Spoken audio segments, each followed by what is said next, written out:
देखो basically nomenclature of coordination compounds को थोड़ा जूम करना, अभी ठीक है। Nomenclature of coordination complex. अब इसमें पहले तो मैं आपको बता देता हूं कोऑर्डिनेशन कॉम्प्लेक्स होता क्या है। मतलब दे आर टू थिंग्स, एक होता है complex compound, one is complex compound, और इन पैरेलल यहां पे लिखते हैं, दूसरा होता है double salt. One is coordination compound and second one is double salt. तो बेसिकली कोऑर्डिनेशन कंपाउंड और डबल सॉल्ट में देखिए क्या डिफरेंस है। कोऑर्डिनेशन कंपाउंड जैसे एक एग्जांपल देता हूं मैं, CuNH3 होल 4 Cl2, ये हो गया एक एग्जांपल कोऑर्डिनेशन कंपाउंड का, राइट। और जो डबल सॉल्ट होता है उसका एग्जांपल मैं आपको देता हूं, it is something like K2SO4 dot Al2SO4 whole thrice dot 24H2O। DPS के आंसर जो अपलोडेड है वो काफी काम के, तो उसके अंदर बेसिकली मैंने ऐसा नहीं है मैंने अलग से केवल बैठ के आंसर बना दिए हैं, मतलब बैचेस में डिस्कस करता रहता हूं, तो उसके साथ साथ काफी सारे उसके कंसेप्ट भी साथ में मिल जाएंगे आपको, इसीलिए वो एक डीपी के आंसर दो पार्ट्स में अपलोड हुए होंगे। तो जैसे किसी कोई अगर रिलेटिवली टफ क्वेश्चन है तो उसका कॉन्सेप्ट डिस्कस किया है, फिर उसका आंसर कंक्लूड किया है, तो उस तरीके से है वो, है ना। तो इस वजह से वो देख लीजिए सारी की सारी चीजों को। आज एंड में विवेक का, मेरा, अजय आ गया और अंशुल कन्नन, चारों का नंबर अपने पास में रखिए। हाँ, K2SO4 Al2SO4 whole thrice dot 24H2O। Now बोलो।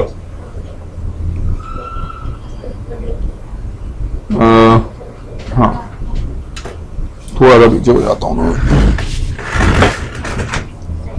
हाँ, तो अब बेसिकली इसके अंदर क्या होगा कि जैसे इसको हमने वाटर के अंदर डाला तो मेरे पास K प्लस एल्यूमिनियम 3+ आयंस आ जाएंगे, दोनों आयंस मेरे पास में अवेलेबल होंगे। इसको जैसे ही मैंने वाटर में डाला तो मेरे पास में कॉपर 2+ आयन नहीं मिलेगा। ये डिफरेंस होता है बेसिकली। इसके अंदर क्या होता है, देखिए ये दो पे होती हैं, इसको मैं ब्लू कलर के सर्कल में ले रहा हूं। ये वाला जो पार्ट मैंने यहां पे लिखा है, this is known as coordination sphere. इसको हम कोऑर्डिनेशन स्फीयर कहते हैं।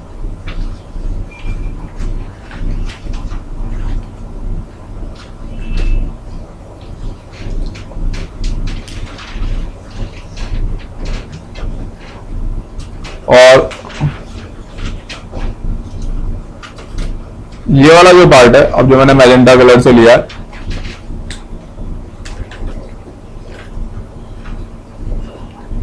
This is known as outer sphere.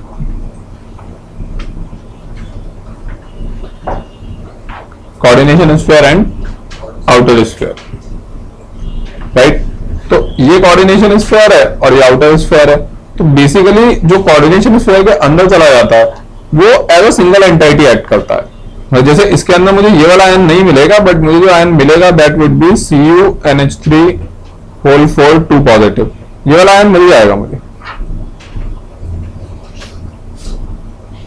बात समझ में आई आपको, राइट। बट कॉपर 2+ नहीं मिलेगा। और डबल सॉल्ट उसको कहते हैं जिसमें सारे इंडिविजुअल आयंस मिल जाते हैं। यहाँ पे सल्फेट आयन भी मिल जाएगा, even I get SO4 2 negative, ये भी अवेलेबल होगा मेरे पास में। बात समझ में आई आप सभी, perfect, right. So this is the difference between complex compound and double salt. और ये कोऑर्डिनेशन स्फीयर है और वो वाला आउटर स्फीयर है, राइट। अच्छा, उसके बाद में यहीं पे और कुछ कुछ नॉमेनक्लेचर इसके कर देते हैं।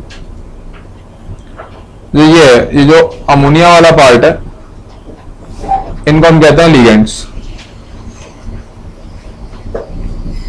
These are known as ligands. तुम्हें दिखाई दे रहा? हाँ, तो तुम्हें कैसे दिखाई देगा? देखो, इस बेंच पे 3 लोग बैठे हुए हैं, तो तुम इस पे थर्ड बेंच पे शिफ्ट हो जाओ, राइट ना। फटाफट चले जाओ।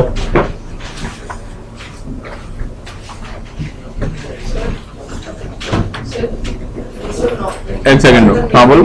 हाँ, अभी तो मैं जनरल टर्म्स बता रहा हूँ, अभी नॉमेनक्लेचर स्टार्ट होगा। हाँ, एक मिनट, लिगेंड में एक्सप्लेन करता हूँ। हाँ, नो नॉइस नाउ। देखो लिगेंड क्या होता है basically. Ligand is a very simple thing. इसको हम कहेंगे सेंट्रल एटम। ये जो कॉपर है this would be known as central atom. तो बेसिकली इसके अंदर क्या हो रहा है कि जैसे कॉपर एटम है, अभी वो 4 अमोनिया ये क्या कर रहे हैं, आकर के अपना एक कोऑर्डिनेट बॉन्ड फॉर्म कर रहे हैं। ये जो अमोनिया है इन्होंने आकर के अपना एक कोऑर्डिनेट बॉन्ड फॉर्म किया है, राइट। तो ये जो कोऑर्डिनेट बॉन्ड इन्होंने फॉर्म किया है, अब इसके अंदर ये लिगेंड है और ये सेंट्रल एटम है। जो डोनर स्पीशीज है उसको लिगेंड कहते हैं और जो एक्सेप्टर स्पीशीज है उसको सेंट्रल एटम कहते हैं। बात समझ में, कोऑर्डिनेशन स्फीयर के अंदर। क्लियर। तो हमारे पास क्या क्या हुआ, कोऑर्डिनेशन स्फीयर हो गया, आउटर स्फीयर हो गया, सेंट्रल एटम हो गया, लिगेंड हो गया। Everybody agrees with this? Clear. अच्छा, ये कोऑर्डिनेशन कंपाउंड होता है। अब बेसिकली 3-4 सेगमेंट है चैप्टर में, nomenclature, Werner's theory, isomerism, CFT और स्टेबिलिटी। तो आइसोमेरिज्म सीएफटी सबसे बड़े पार्ट है, बाकी 3 बहुत छोटे छोटे पार्ट है। तो आज पहले आप बात करते हैं कि नॉमेनक्लेचर ऑफ कोऑर्डिनेशन कॉम्प्लेक्सेस। तो देखो नॉमेनक्लेचर ऑफ कोऑर्डिनेशन कॉम्प्लेक्सेस का ऐसा है, इसमें देखना स्टार्ट करते हैं। पहले इसको गो थ्रू कर लेते हैं, फिर मैं कुछ एग्जांपल्स लूंगा तो आपको क्लैरिटी आ जाएगी। तो नॉमेनक्लेचर ऑफ कोऑर्डिनेशन कॉम्प्लेक्सेस में as per IUPAC order of naming of cations and anions. पहले तो देखो यहां पे, अब जैसे मैंने ये एक कॉम्प्लेक्स आपके सामने लिया हुआ है, इसके अंदर जो कोऑर्डिनेशन स्फीयर है उसके ऊपर कौन सा चार्ज है, प्लस चार्ज है कि माइनस चार्ज है? प्लस चार्ज है ना। ये रहा ना कोऑर्डिनेशन स्फीयर, ये वाला था ना जो अभी मैंने मैजेंटा कलर से आपके सामने बना रखा है, दिस इज कोऑर्डिनेशन स्फीयर। यही तो है कोऑर्डिनेशन स्फीयर यार। तो पॉजिटिव चार्ज है ना इसके ऊपर, राइट। तो एक कैटायन हुआ और दूसरा वाला एनायन हुआ। मैं आपको एक और एग्जांपल देता हूं इन पैरेलल इसी तरीके का। बेसिकली आप ऐसे देखो, जैसे मान लो K2PtCl6 है,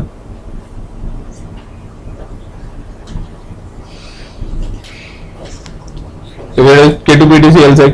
अब क्या होगा, अब मेरे पास जो निकल करके आएगा वो PtCl6 2 नेगेटिव, ये PtCl6 2 नेगेटिव हो जाएगा, राइट। अब ये PtCl6 2 नेगेटिव है, अब चार्ज कौन सा है कोऑर्डिनेशन स्फीयर के ऊपर? नेगेटिव। तो कोऑर्डिनेशन स्फीयर में भी पॉजिटिवली चार्ज, इसमें भी negatively charge. But the point is जब हम नॉमेनक्लेचर करना स्टार्ट करेंगे, देखो first rule of nomenclature, first rule of nomenclature क्या रहा है कि as per IUPAC order of naming cations and anions, if it is composed of cations and ion, then name of cations is mentioned first, then name of anion. पहले cation का नाम लिखेंगे और उसके बाद में हम एनायन का नाम लिखेंगे। यार ये बंद नहीं होता क्या? हाँ, तो हम पहले केटायन का नाम लिखेंगे बेसिकली और उसके बाद में हम एनायन का नाम लिखेंगे, राइट। तो द पॉइंट है कि जब मैं इसकी नेमिंग करना स्टार्ट करूंगा, राइट, तो मेरे पास पहले मैं कोऑर्डिनेशन, यहां पे मैं आ देता हूं इसको, जब मैं इस कॉम्प्लेक्स की नेमिंग करना स्टार्ट करूंगा तो पहले मैं कोऑर्डिनेशन स्फीयर की नेमिंग करूंगा, नाम ही लिख देते हैं ना और ज्यादा क्लैरिटी रहेगी। मतलब it would be something like कि इसका जब नेमिंग स्टार्ट होगी तो इसका नाम होगा कुछ टेट्राएमीन। ये अब कैसे आ रहा है ये भी थोड़ी देर बाद समझ में आएगा आप लोगों को। टेट्राएमीन कॉपर 2 क्लोराइड, इसकी नेमिंग तो ये हो जाएगी। और फिर इसकी जो नेमिंग होगी बेसिकली वो हो जाएगी potassium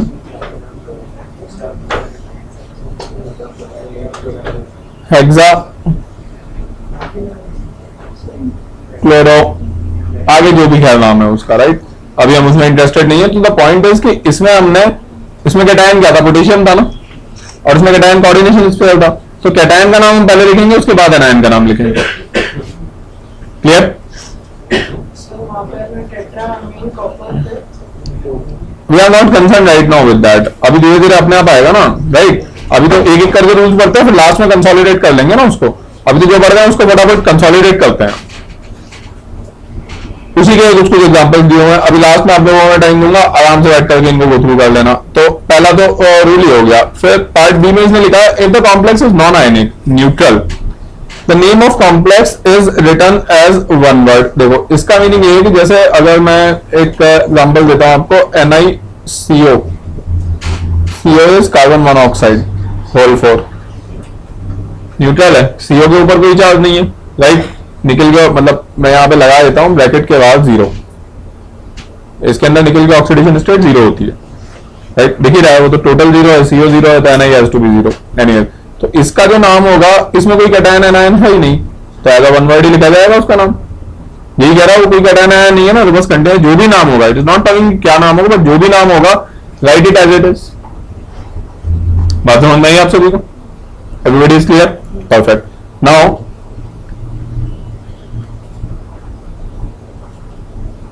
two name the species present in the coordination sphere. अब ये कह रहा है कि आप कोऑर्डिनेशन स्फीयर के अंदर आ जाइए। बेसिकली ये कह रहा है कि आप जब भी अब नेमिंग करना शुरू करेंगे तो कहीं ना कहीं तो आपको कोऑर्डिनेशन स्फीयर भी मिलेगा ही ना, जैसे ये कोऑर्डिनेशन स्फीयर था, राइट। तो ये कह रहा है कि जब आप कोऑर्डिनेशन स्फीयर के अंदर आएंगे, चाहे वो कैटायनिक हो चाहे एनायनिक हो, that is other side of the story, but जैसे कोऑर्डिनेशन स्फीयर के अंदर आएंगे then ligands are named first then central atom.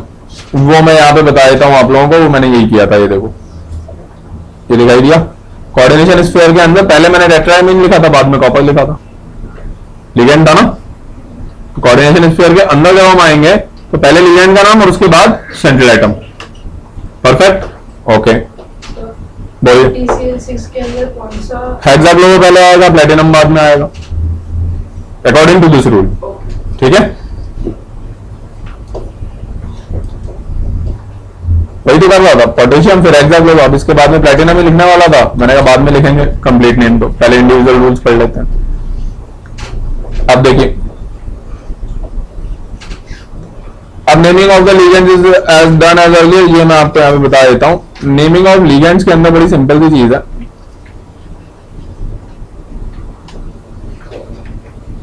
Naming of ligand, मतलब लिगेंड का खुद का क्या नाम लिखेंगे उसकी बात कर रहा है। तो नेमिंग ऑफ लिगेंड के अंदर कुछ ऐसा बनना होता है बेसिकली, एक तो नेगेटिवली चार्ज लिगेंड हो सकता है, एक पॉजिटिवली चार्ज लिगेंड हो सकता है और एक न्यूट्रल लिगेंड हो सकता है। तीन तरह के लिगेंड्स मेरे पास पॉसिबल हो सकता है। One is negatively charge, second is positively charge and third one is neutral. तो ये जो तीन तरह के लिगेंड्स बेसिकली मेरे पास में हो सकते हैं, तो यहां पे इसका हो जाएगा, इसके इनके अंदर जो सफिक्स हम लोग यूज करेंगे ATO इसके अंदर यूज करेंगे। अभी मैं आपको एग्जांपल देता हूं, IUM और सेम नेम। अभी देखिए इसका क्या मीनिंग है जो मैंने लिखा, मैं आपको एग्जांपल देता हूं। जैसे NO+, ये एक पॉजिटिवली चार्ज लिगेंड है, राइट। तो इसका जो मैं लिगेंड का नाम लिखने वाला हूं वो मैं लिखने वाला हूं नाइट्रोसोनियम। नाइट्रोसोनियम या नाइट्रोसीलियम दोनों इसी के नाम होते हैं, क्योंकि इसको हम नाइट्रोसिल भी कहते हैं और नाइट्रोसो भी कहते हैं, राइट। C2O4 2 नेगेटिव, ये एक नेगेटिवली चार्ज लिगेंड है। तो इसका इसका ये क्या होता है, ऑक्सिलेट होता है ना, तो इसको मैं लिखूंगा ऑक्सिलेटो।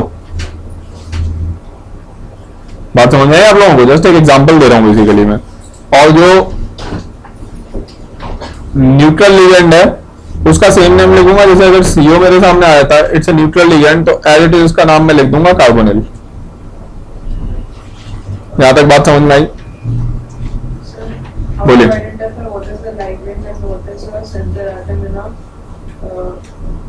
Complex compound, central atom, acceptor, ligand, donor, coordinate bond में, ठीक है। हाँ, बेसिक एग्जांपल क्लियर हो गए होंगे, राइट। फिर इसके बाद तो इसके बहुत सारे एग्जांपल्स हैं, वो भी एक साथ गो थ्रू करेंगे, क्लियर। अभी तो मैं एक इंडिविजुअल रूल की बात करता जा रहा हूं जिससे एक बेसिक क्लैरिटी आए, फिर सारे एग्जांपल्स के साथ कंसोलिडेट करेंगे उसको। Fine, okay.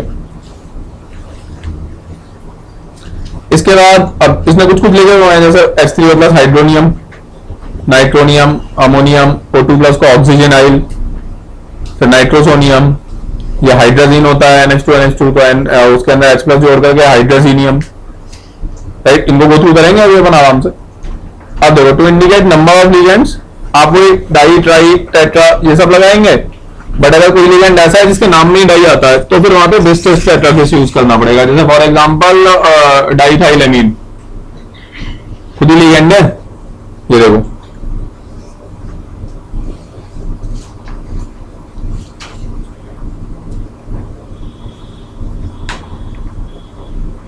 CH2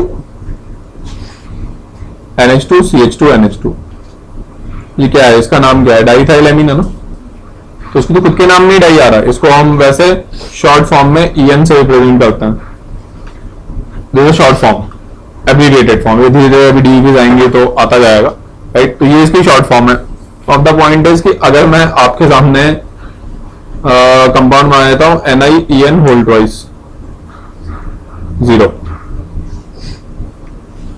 अब आप क्या करोगे, इसका यही तो लिखोगे, बेसी एन डाई एन लिखने का तो कोई मतलब ही नहीं है, उसका नाम ही डाइथाइलेमीन, राइट ना, क्लियर।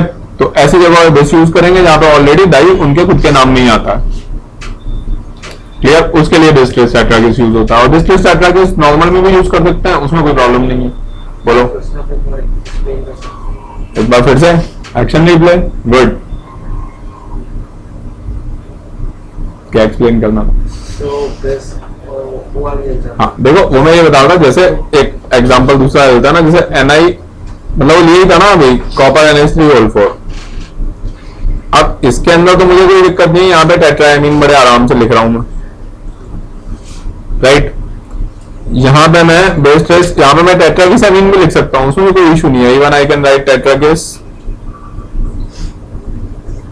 अमीन, इसके अंदर कोई इशू नहीं है, दोनों राइट है, राइट। लेकिन अब ऊपर वाले के अंदर यार ये बेस EN ठीक है, बेस डाइथाइलेमीन ये ठीक है, राइट। और अब अगर तुम कहोगे डाइथाइलेमीन, तो यार ये तो गलत हो जाएगा ना, ऐसा नहीं लगता आपको? अब डाइथाइलेमीन का तो कोई मतलब ही नहीं है ना, राइट, क्योंकि इसके नाम में ही है ना, इसका खुद का नाम ही डाइथाइलेमीन है, डाई वर्ड इसके नाम में ऑलरेडी आ रहा है, its own name itself is diethylamine. Logic समझ में आया आप सभी को? Everybody is clear? परफेक्ट। हाँ, तो ये तो खुद डाइथाइलेमीन है, तो there is no point, perfect है, फाइन। Now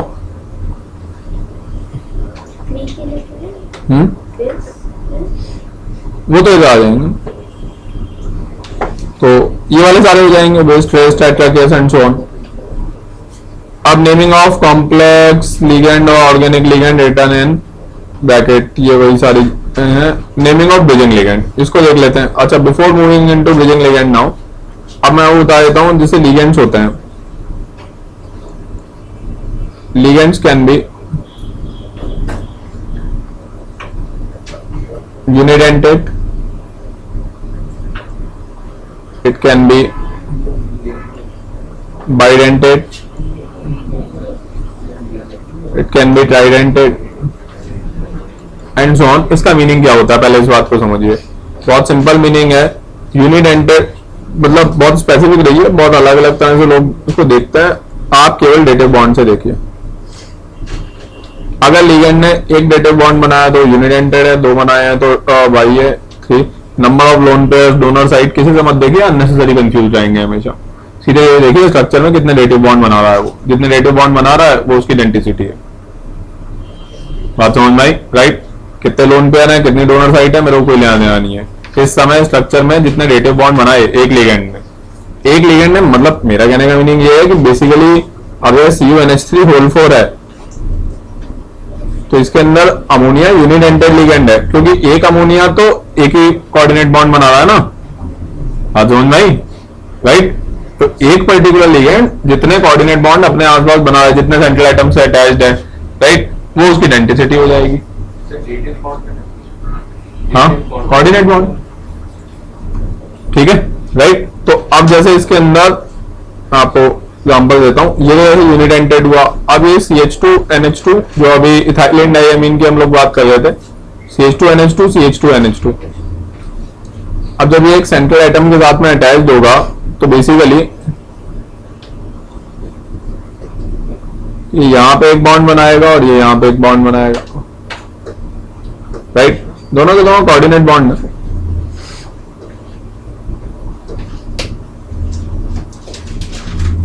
right. तो अब ये वाला जो लिगेंड है ये क्या है, bidentate ligand, this is a bidentate ligand. बात समझ में आई आप सभी? तो एक से ही बना रहा है, NH2 तो एक से ही बना रहा है। हाँ तो लेकिन अरे आप समझे नहीं, वही तो मैं यहाँ पे एक्सप्रेस कर रहा हूँ। द पॉइंट है, ये देखो इस सर्कल को देखो, लिगेंड ये पूरा का पूरा है यार, NH2 is not the ligand, ये जो मैजेंटा सर्कल है ये लिगेंड है। Everybody agrees with this? Sir BF3 के एग्जांपल के अंदर कितने बन रहे हैं? कौन BF3? ये किधर से आया? F से कोऑर्डिनेट। तो लिगेंड कहाँ है, मतलब लिगेंड कौन है? वो तो नॉर्मल कोवेलेंट बॉन्ड है, वो तो कॉम्प्लेक्स कंपाउंड नहीं है। ठीक है, बात समझ में आई? राइट। तो अब जो ब्रिजिंग लिगेंड होंगे, जितने भी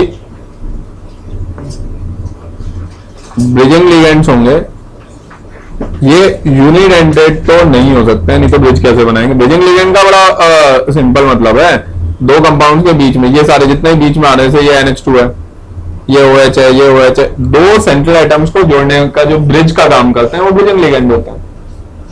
बात समझ में? एक ब्रिज बना रहे हैं तो अब अगर ब्रिज बना रहे हैं तो बाइडेंटेड तो कम से कम होना पड़ेगा ना उन्हें, नहीं तो ब्रिज कैसे बनाएंगे?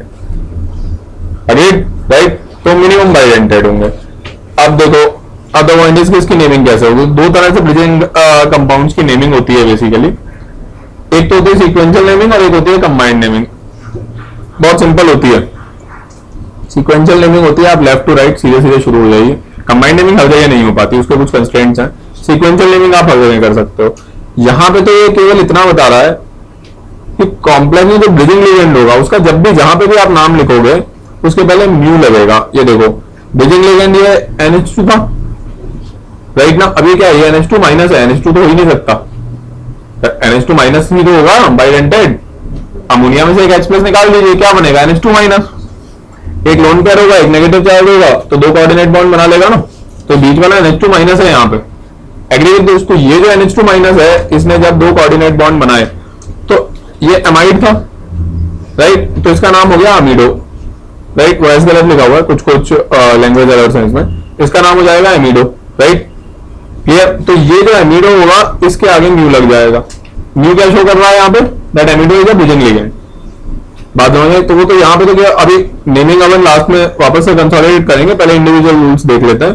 तो वो केवल इतना कह रहा है कि जब भी ब्रिजिंग लिगेंड होगा तब म्यू उसके आगे आएगा, प्रीफिक्स आएगा। यहाँ पे देखो अमीडो के आगे आया, इसी तरीके से यहाँ पे हाइड्रोक्सो, तो ये एम नहीं है म्यू है, सिंबल प्रिंट हुआ है, तो म्यू हाइड्रोक्सो आ जाएगा। अब यहाँ पे दो है तो उसने म्यू डाई हाइड्रोक्सो कर दिया उसको। बात समझ में आई आप सभी को? राइट? तो ब्रिजिंग लिगेंड के पहले हम म्यू इंडिकेट करेंगे ताकि यहाँ पता रहे कि ये ब्रिजिंग है या नॉन ब्रिजिंग है। नॉन ब्रिजिंग को टर्मिनल लिगेंड कह देते हैं क्योंकि टर्मिनल्स पे होते हैं। Clear to everybody? हाँ बोलो। हाँ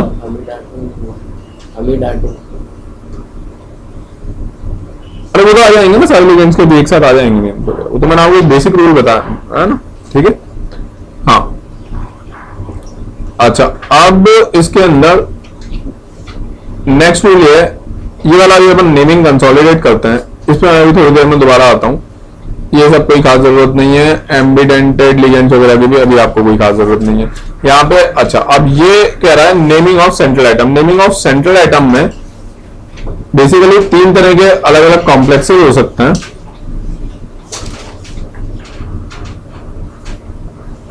नेमिंग ऑफ सेंट्रल एटम के अंदर there can be 2-3 different types of the complexes. Complexes किस किस तरह के हो सकते हैं? कोऑर्डिनेशन स्फीयर या कॉम्प्लेक्स स्फीयर के ऊपर जो चार्ज होता है, अगर मैं नेमिंग के पॉइंट ऑफ व्यू से उसको बाइफरकेट करूं तो it can be positive, right, और न्यूट्रल। नेमिंग के पॉइंट ऑफ व्यू से क्लासिफाई कर रहा हूं इसलिए एक साथ लिख दिया मैंने। और इट कैन बी नेगेटिव। तो इनके अंदर अब जो सफिक्स आएंगे,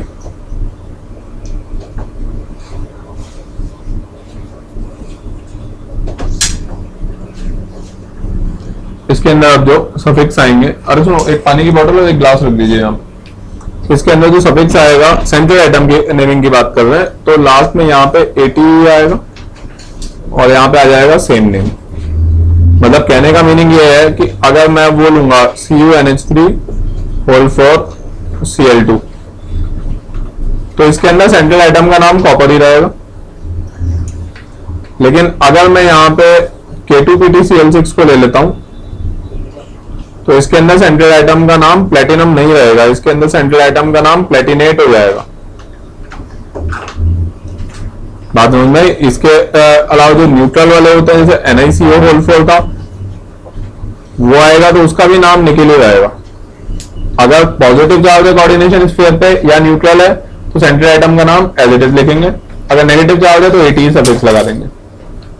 बात समझ में आई? तो बेसिकली बहुत सारे ATE सफिक्स लगा करके उसने यहाँ पे दिए हुए हैं, ये सब भी मैं आपको मेल करवा दूंगा।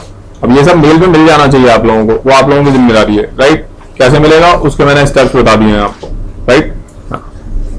और ऐसे अगर नहीं मिलता है तो एटलीस्ट विवेक सर को पता होना चाहिए कि नहीं मिला है, तो भी कोई दिक्कत नहीं है, राइट? क्योंकि उन्हें पता होगा तो डेफिनेटली आपको मिल जाएगी। ये क्रोमेट, पैलेडेट, ऑस्मेट, मतलब जब भी नेगेटिवली चार्ज होगा तब किस तरीके से लिखेंगे। मरकरी का हाइड्रोजनेट होगा, मर्क्यूरेट और हाइड्रोजनेट दोनों होता है उसका, अर्जेंटेट, ऑरेट, क्यूप्रेट, राइट? तो ये उसने कुछ कुछ नाम दे दिए हैं। हाइड्रोजनेट मरकरी का ही है, और लिखा ना मर्क्यूरेट और हाइड्रोजनेट, ठीक है? हाँ, कैसा लगा? पसंद आया? पसंद नहीं आया? अच्छा, भाई तो वैसे इतनी स्पीड से चीजें भाग रही हैं, है ना? जब से LCD आया बड़ी गड़बड़ हो गई है, नहीं? वही तो स्पीड से भागनी चाहिए ना चीजें, तभी तो रैंक आएगी उसकी। घर जाके वापस पढ़ाई करेंगे ना सब लोग, ये तो यहाँ पे टीचर सोता रहता है, बच्चे पढ़ते रहते हैं केवल, गलत बात है ना ये तो। और क्या, टीचर पढ़ा देता है फिर आराम से बच्चे 15 मिनट लिखते रहते हैं, टीचर सोता रहता है उस टाइम पे, है ना? तो भाई दोनों को बराबर मेहनत करनी चाहिए ना, नहीं? आप लोग इतनी मेहनत कर रहे हो, टीचर उसको भी मेहनत करनी चाहिए या नहीं करनी चाहिए? करनी चाहिए ना? हाँ वही तो। हाँ तो अब देखो इसने वही कुछ कुछ एग्जांपल्स दिए हुए हैं, जैसे NiCN होल 4 है, नेगेटिवली चार्ज कोऑर्डिनेशन स्फीयर तो निकलेट आ गया, कोबाल्टेट, फेरेट, अर्जेंटेट। नाम तो अभी दोबारा से पेज 1 से दोबारा से देखेंगे पूरा कंसोलिडेट करके, अभी तो इंडिविजुअली देख लें इनको। अच्छा, इसके बाद में अब ये कह रहा है कि तो आगे बढ़ते हैं, ये आ गया अपना समराइज चार्ट ऑफ नेमिंग। तो अभी तक ये जो हमने पढ़ा वो समराइज कर रहा है ये। Name first cation and then anion, सबसे पहले यही पढ़ा था। फिर हमने पढ़ा था कोऑर्डिनेशन स्फीयर के अंदर आएंगे तो पहले लिगेंड का नाम लिखो, उसके बाद सेंट्रल एटम। एक से ज्यादा लिगेंड है तो डाई ट्राई टेट्रा वगैरह यूज करो, या फिर base trace tetra. Beijing ligand के आगे म्यू लगाओ, राइट? अच्छा, बीच में वो मैं कहीं बताना भूल गया, अगर एक बार जब आप नाम लिखोगे तो अल्फाबेटिकल ऑर्डर में आएंगे, अल्फाबेटिकल ऑर्डर में डाई ट्राई को कंसिडर नहीं करेंगे एक्सेप्ट कि वो लिगेंड के नाम के अंदर ही हो, और डाईथाइल अमीन में डाई को कंसिडर करेंगे, राइट? टेट्रा अमीन कॉपर में टेट्रा को कंसिडर नहीं करेंगे अल्फाबेटिकल ऑर्डर में, राइट? क्योंकि मल्टीपल लिगेंड्स होंगे एक से ज्यादा, तो फिर वो अल्फाबेटिकल ऑर्डर में ही तो लिखेंगे ना फाइनली, राइट? जो बेसिक आईपीसी का रूल होता है। Ligands are named in alphabetical order. फिर for coordination sphere positive charge या न्यूट्रल दोनों यही आएंगे, सेंट्रल एटम सेम नेम और यहाँ पे ATE के साथ। बात समझ में है आप सभी को? ओके, वापस आ जाओ पेज नंबर 1 पे। अब कौन आया? ये तो H2O आ गया, गुड, काफी अच्छी बात है, नहीं? हाँ चलो अब इनके नाम हम देखना स्टार्ट करते हैं, छोटी मोटी एरर से मैं बताता जाऊंगा आपको। अब कंसोलिडेट कर देते हैं नेमिंग को। सबसे पहले तो हमने वो जो 2 लिए हुए थे उन्हीं के नाम लिख लेते हैं जरा। देखिए CuNH3 whole 4 Cl2, CuNH3 whole 4 Cl2, इसका क्या नाम होगा? सबसे पहले कैटायन फिर एनायन, तो पहले मतलब मुझे कोऑर्डिनेशन स्फीयर का नाम लिखना है। कोऑर्डिनेशन स्फीयर में पहले लिगेंड और फिर सेंट्रल एटम। तो देखो टेट्रा अमाइन,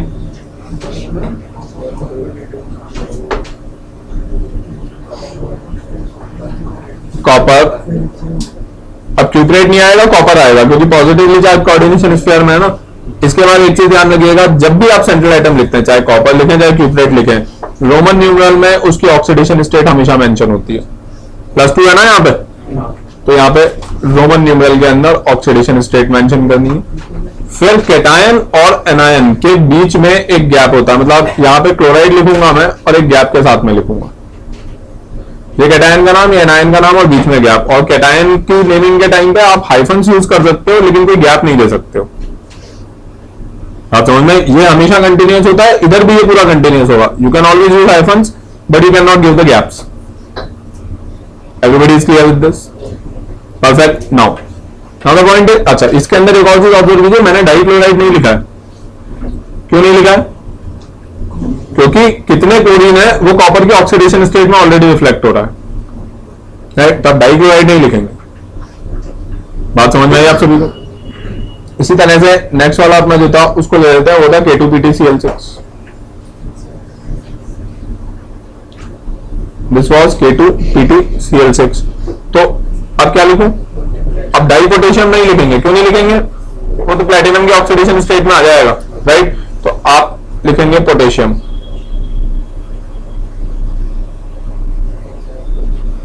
इसके बाद, और इसके बाद गैप, एनायन की नेमिंग शुरू हो रही है, राइट?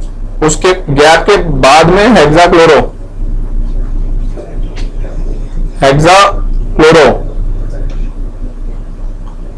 राइट? और फिर प्लेटिनेट।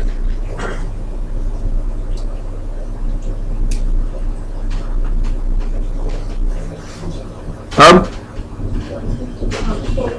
4 लिखो ना, रोमन न्यूमरल्स में 4। बात समझ में आई? यहीं पे एक और चीज मैं बता देता हूं, अगर ये H2PtCl6 आ जाता है तो H2PtCl6 के अंदर we start from hydrogen and so on, वो गलत हो जाएगा। द रीजन इज, इसको, इसका जो नाम होता है वो हम स्ट्रेट देते हैं हेक्सा क्लोरो प्लेटिनिक एसिड, क्योंकि एक एसिड हो जाता है, एसिड का ही है ना। अब हेक्सा क्लोरो प्लेटिनिक एसिड है, हेक्सा क्लोरो प्लेटिनिक, इसके आगे रोमन न्यूमरल में 4 लिखूंगा, राइट? और फिर गैप दे करके एसिड लिखूंगा। बात समझ में आई? Specification, hexachloroplatinic 4 gap acid. Everybody is clear? Perfect. Now ठीक है। अच्छा, इसके अलावा अगर मैं आपसे कहता हूं मुझे आप इसका नाम लिख करके दीजिए, CuNH3 2 पॉजिटिव, तो हम इसका नाम लिखेंगे टेट्राएमीन कॉपर। क्या लिखूं आगे? तो क्यों टाइम खराब कर रहे हो? जब भी तुम देख चुके मेरे को बता दिया करो, मेरी क्लास में चल रहे हैं लाओगे, उसके बाद समझ में आना बंद हो जाएगा। हाँ सर, जो हम लोग 2 ऑक्सीडेशन स्टेट से बोल रहे हैं कि उसका कॉपर का 2 है। हाँ। तो उधर हम लोग 1 या फिर वो स्ट्रक्चर मालूम होता था उसके लिए, मतलब ऑक्सीडेशन स्टेट तो सीधे निकाल लो ना यार, Cl का माइनस करके और ऐसे। हाँ ऑब्वियसली। हाँ तो टेट्राएमीन कॉपर। अब आगे क्या लिखूं? 2 तो ठीक है, इसके बाद इसके केस में गैप दे करके आयन इंडिकेट करना पड़ेगा कि वो आयन है, राइट? है ना? कई जगह मिसिंग होता है। अब अगर चारों ऑप्शन में नहीं दिया तब तो कुछ कर ही नहीं सकते, लेकिन दिया हुआ है तो उसको मार्क करना पड़ेगा। Fine, clear? हाँ, मैंडेटरी नहीं होता लेकिन प्रेफरेंस के अंदर ये हमेशा सुपरसीड करता है। अच्छा, अब वापस आ जाते हैं इसके ऊपर। ये वाला होता है जैसे PtNH3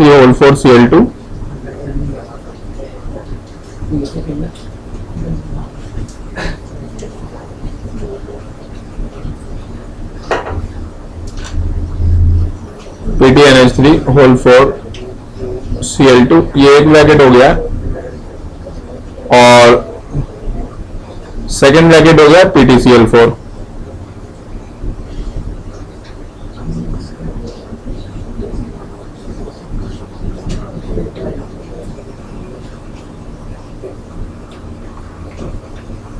राइट, तो अब इसके अंदर PtNH3 एंड देन PtCl4।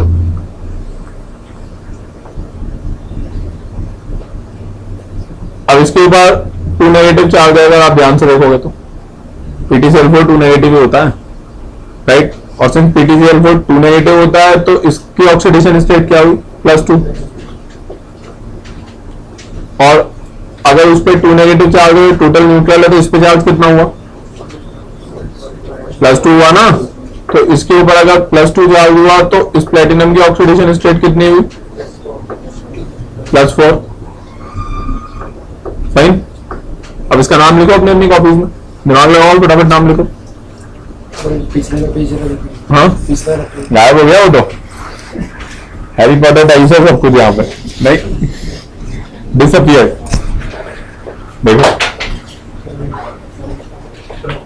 बोलो सर।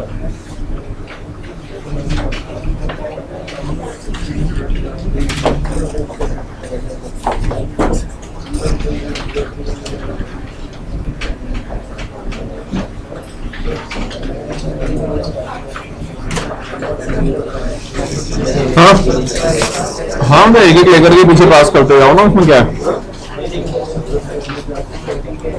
ओ भाई बातचीत बाद में कर लेना यार, पहले इतनी बारिश हो रही है, तुम बातचीत कर रहे हो। नहीं हाँ सर, मैजिक अभी तो बताया था, हैरी पॉटर टाइप चल रहा है। नहीं, you don't believe in magic. अरे वैसे तो ना, देख सबसे पहले ये देख स्टेप्स ले गया। सबसे पहले मैंने ये आइडेंटिफाई किया PtCl4 2 नेगेटिव होता है।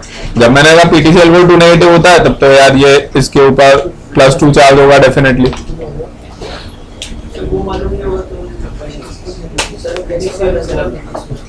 हाँ दो पॉसिबिलिटी है ना, प्लेटिनम की ऑक्सीडेशन स्टेट या तो +2 हो सकती है, +4 हो सकती है, दोनों पॉसिबिलिटी लेकर चेक कर लो। बात समझ में आई?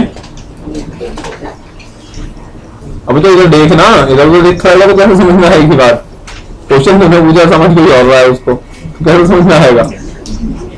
तो इधर उधर देखना बंद कर ना, बोर्ड पे देख, बोर्ड देखेगा ही समझ में आएगा भाई। आराम से देख, कैसा लग रहा है दिखने में? अरे इतना कलरफुल है यार। PtCl4 2 नेगेटिव है, तो PtCl4 2 नेगेटिव तो प्लेटिनम 2+ होगा ना। तो प्लेटिनम अगर 2+ होगा तो टोटल इसके ऊपर 4 पता या ये 2+ है।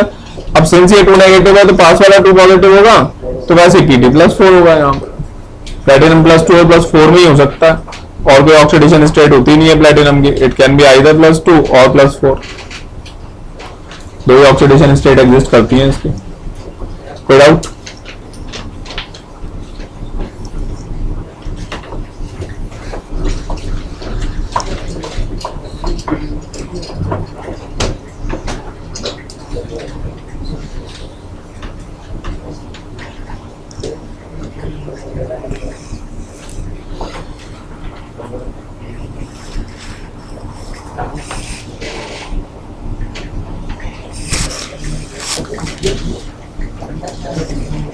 हाँ तो अब इसका नाम क्या है? पहले तो कैटायन का नाम लिखूंगा मैं, तो डाइक्लोरो पहले लिखूंगा या टेट्राएमीन पहले लिखूंगा? टेट्राएमीन। टेट्राएमीन फिर डाइक्लोरो। अब क्या लिखूं? प्लेटिनम लिखूं कि प्लेटिनेट लिखूं? प्लेटिनम कैटायन है ना। प्लेटिनम के आगे 4 लगा देना रोमन न्यूमेरल में। फिर इसके बाद गैप, इसके बाद में गैप, तो फिर तो टेट्राक्लोरोप्लेटिनेट।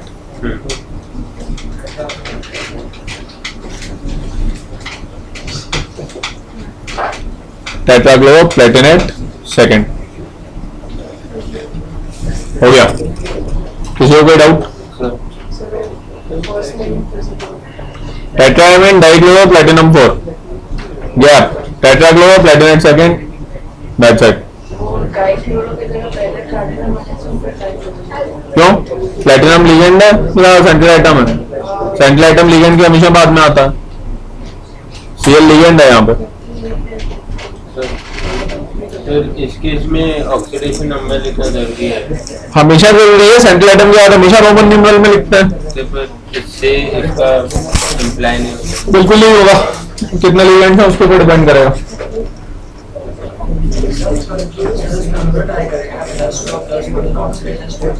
हाँ करेंगे ना, एवरीबॉडी इज क्लियर नाउ? आगे बढ़ते हैं।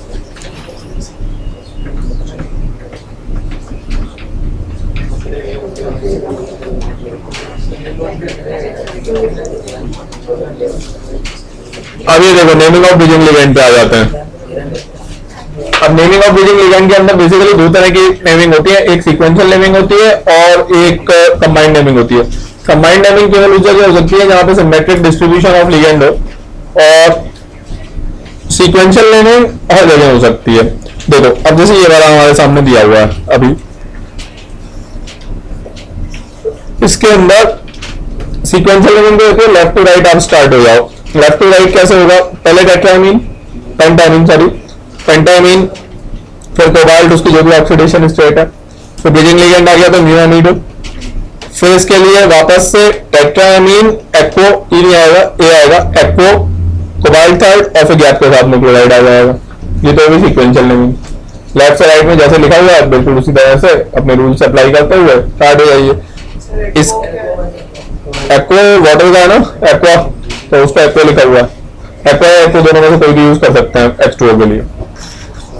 अब इसने इसके अंदर जो कंबाइंड नेमिंग की हुई है ये गलत है, ये यहाँ पे नहीं हो सकती है। द रीजन है इसके यहाँ पे सिमेट्रिक डिस्ट्रीब्यूशन नहीं है, क्योंकि यहाँ पे लिखा है नॉन इन, वो जब तक सिमेट्रिक डिस्ट्रीब्यूशन नहीं होगा तब तक कंबाइंड नेमिंग का कोई पॉइंट नहीं। अच्छा एक मिनट,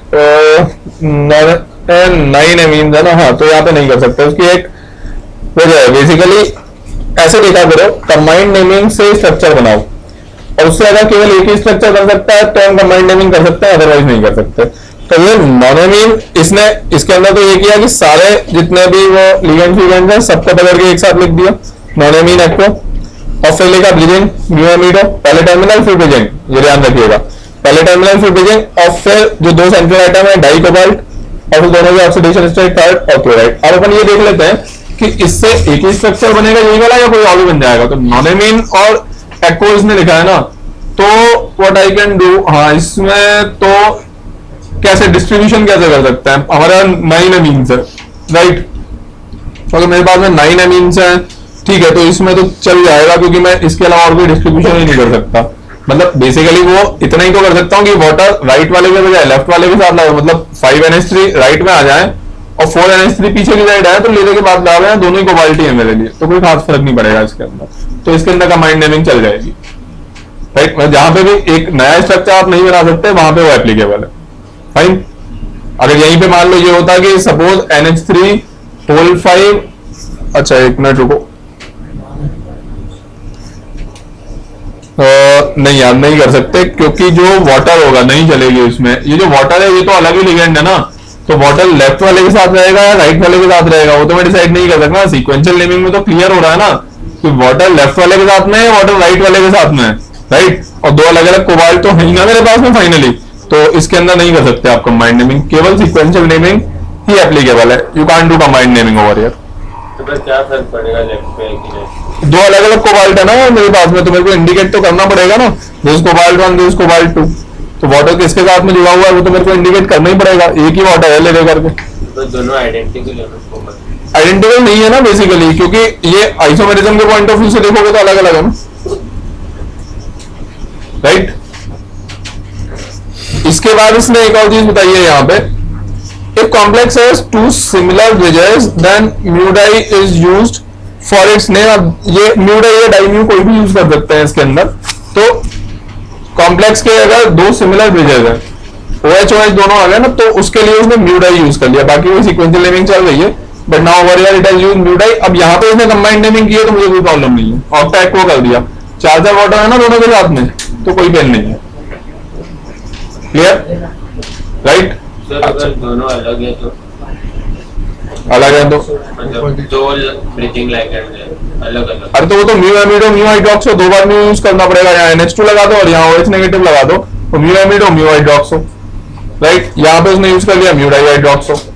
अच्छा अब इसके अंदर एक और चीज बता देता हूँ, जैसे आपके पास में अगर ये है बना लेते हैं ना, जैसे ये आयरन है, यहाँ पे एक OH है, यहाँ पे एक OH है, फिर एक आयरन है, एक तो ये हो गया है, फिर एक और हो गया है Fe, फिर NH2, फिर OH और फिर एक आयरन है। तो ऑब्वियसली यहाँ पे आप जो यूज करेंगे इस जगह तो आप यूज करेंगे डेफिनेटली म्यू एमिडो, म्यू हाइड्रोक्सो। और यहाँ पे आपको, अब यहाँ पे देखो दो चीजें होती हैं, एक तो म्यू डाई और एक डाई म्यू, दोनों राइट है, ये भी राइट है और ये भी राइट है, बट एक मिनट ज्यादा प्रेफरेबल कौन सा है वो एक मिनट मुझे सोचने दो। एक ओल्ड नेमिंग है और एक बेसिकली न्यू नेमिंग है इसकी। तो देखो म्यू डाई, अगर एक मिनट म्यू डाई और फिर आपने लिख दिया हाइड्रोक्सो, देखो म्यू डाई डाइट म्यू, ये जो नीचे वाला है this is more preferable, this is new and updated and this is old one. इसके अंदर देखिए वजह क्या है, आप अगर ये लिखोगे ना म्यू डाई हाइड्रोक्सो, तो देखो आप इस तरीके से लिखोगे, ब्रैकेट यहां पे लगेगा म्यू डाई हाइड्रोक्सो, और जब आप ये लिखोगे ना डाई म्यू हाइड्रोक्सो,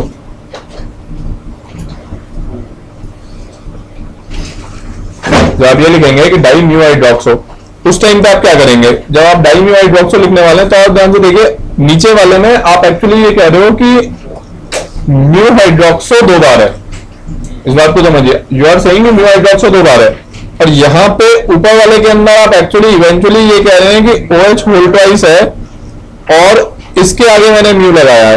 नीचे वाले के अंदर मैंने इसके अंदर ये किया हुआ है कि म्यू OH है और इसको होल ट्वाइस किया है। बात समझ में आई आपको, राइट ना? तो मेरे को नीचे वाला करना था ना एक्चुअली, तो राइट, तो इसीलिए उसको अपडेट करके फिर ये नीचे वाले को करेक्ट कर दिया गया अभी IPSC में, राइट। ये ओल्ड नेम्स में आता है कि म्यू डाई हाइड्रोक्सो, अगर बहुत माइन्यूटली देखेंगे वो दिखाई देगा कि कहां पे गड़बड़ी है, right. It is something like जो अभी थोड़ी देर पहले अपन डिस्कस नॉन एमिन भी लिख देंगे, ज्यादा फर्क नहीं पड़ेगा, लेकिन आइसोमेरिज्म के पॉइंट ऑफ व्यू से देखेंगे तो गड़बड़ है, राइट।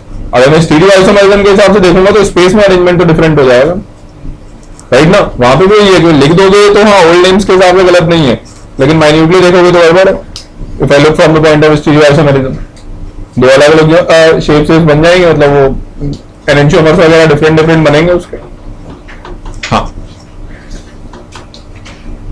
वापस आ जाओ इधर। फिर इसके अंदर एक थर्ड चीज ये कह रहा है कि जब टर्मिनल, ये जो केस है इसके अंदर टर्मिनल लिगेंड्स और ब्रिजिंग लिगेंड सेम हो गए सारी कार्बोनिल है, तो ये उस टाइम पे जब हम कंबाइंड नेमिंग करते हैं, सीक्वेंशियल नेमिंग में कोई दिक्कत नहीं है, वो आप एज इट इज करो, वो तो वही म्यूटाई कार्बोनिल वगैरह आ जाएगा। कंबाइंड नेमिंग में अभी तक हम टर्मिनल लिगेंड्स को पहले लिखते थे, ब्रिजिंग को बाद में लिखते थे। अगर ये सारे सेम हो जाते हैं तो ब्रिजिंग को पहले लिखेंगे, टर्मिनल को बाद में लिखेंगे। वही किया हुआ है इसने, म्यूटाई carbonyl and then hexacarbonyl. यहाँ पे हम हेक्सा कार्बोनिल के बाद म्यूटाई कार्बोनिल नहीं लिख सकते। बात समझ में? जब ये सारे सेम हो जाते हैं, जब ब्रिजिंग और टर्मिनल लिगेंड्स सेम है, इधर लिखा भी होगा, when same ligand is present as bridging and non-bridging terminal ligand, the bridging ligand is named first। पहले यहाँ पे म्यूटाई कार्बोनिल आएगा और उसके बाद में हेक्सा कार्बोनिल आएगा, और बाकी सारी चीजें एज इट इज चलेंगी, उसके अंदर कहीं कोई डिफरेंस नहीं है। क्लियर है? ओके, ये सब छोड़ देना, कुछ खास काम की चीज नहीं है। एम्बिडेंटेड फ्लेक्सीडेंटेड लिगेंड अभी मैं इसके बाद लूंगा, नेमिंग में वो आते हैं लेकिन कोई खास लेना देना नहीं है। अभी मैं आगे क्लासिफिकेशन एंड आइसोमेरिज्म में लेने वाला हूं इनको। और क्या है बोलो? ऑक्सो, O2 ऑक्सीजन 2 माइनस के लिए ऑक्सो डालते हैं। वो भी बहुत सारे नेम्स आप एक साथ देखोगे ना, अभी मैं देता हूँ ना दूसरी वाली फाइल में। NH2 के लिए नहीं, NH2 माइनस, क्योंकि एमाइड था ना, तो एमाइड को एमिडो कर दिया, राइट। जब भी लिगेंड के ऊपर नेगेटिव चार्ज होता है तो IDO या फिर O, ये वाले सफिक्स लगाते हैं, राइट। जब भी लिगेंड के ऊपर पॉजिटिव चार्ज होता है तो IUM लगाते हैं।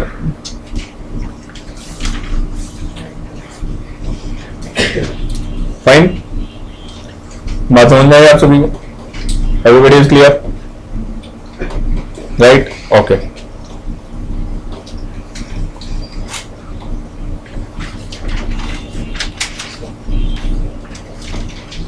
ये सब तो मैं आपको मेल कर देता हूं। देखिए आपके सामने जो नाम लिखे हुए हैं, अब वो सारे के सारे देखिए, 1 2 3 4 5 4 लिखे हुए हैं। ध्यान से देखिए फटाफट, अपने हिसाब से देखिए जो भी इसने नेमिंग वेमिंग की हुई है।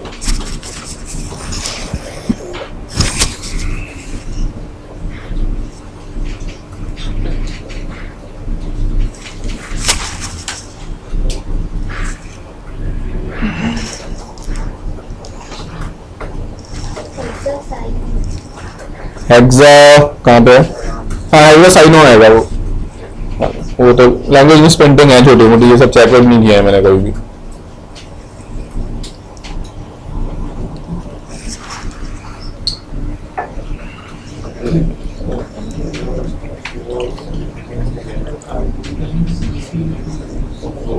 सेकंड वाले में कार्बन है इधर।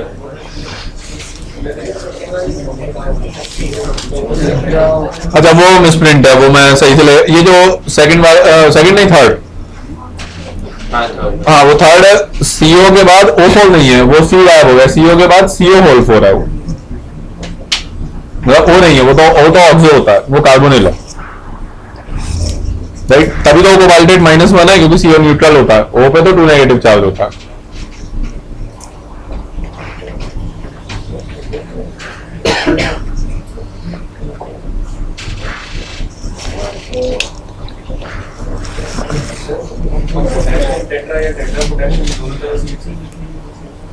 कहाँ पे पोटेशियम? अरे नहीं वो उसमें सही से प्रिंट है, पोटेशियम के बाद गैप आएगा और फिर टेट्रा साइनो शुरू होगा। टेट्रा तो साइनो के साथ में है ना। तो सर हम लोग ये जो 4 बार, अरे के का तो वो तो ऑक्सीडेशन स्टेट में रिफ्लेक्ट होगा ना, उसको तो हम कभी काउंट लिखते ही नहीं है ना, लिगेंड के लिए लिखते हैं केवल, उसके लिए कभी भी नहीं लिखेंगे।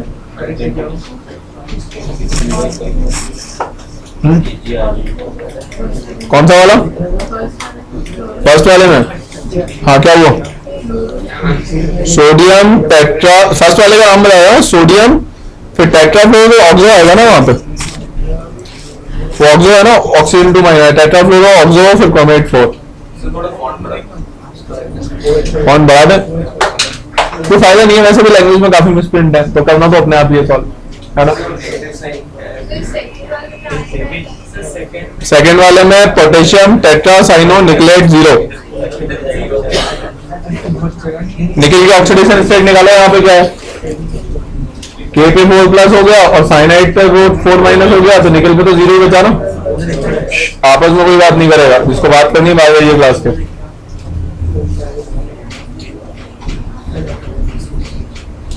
ठीक है सर एक ऐसा कंपाउंड पता नहीं कॉम्प्लेक्स पीयर पॉजिटिव चार्ज है, उसका नेगेटिव प्लस होगा। अभी बनाया था ना टेट्रामीन कॉपर 2+ आयन C1H3 और 4 2+।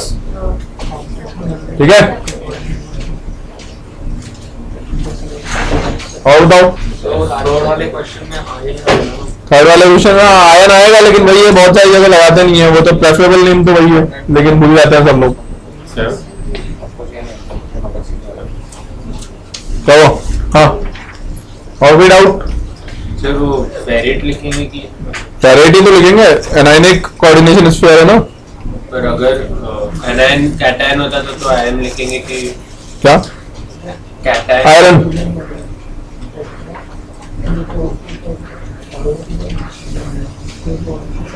परफेक्ट।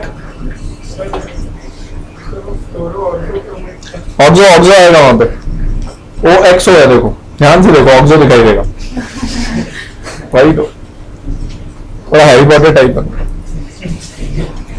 बताए ना नहीं इधर गया।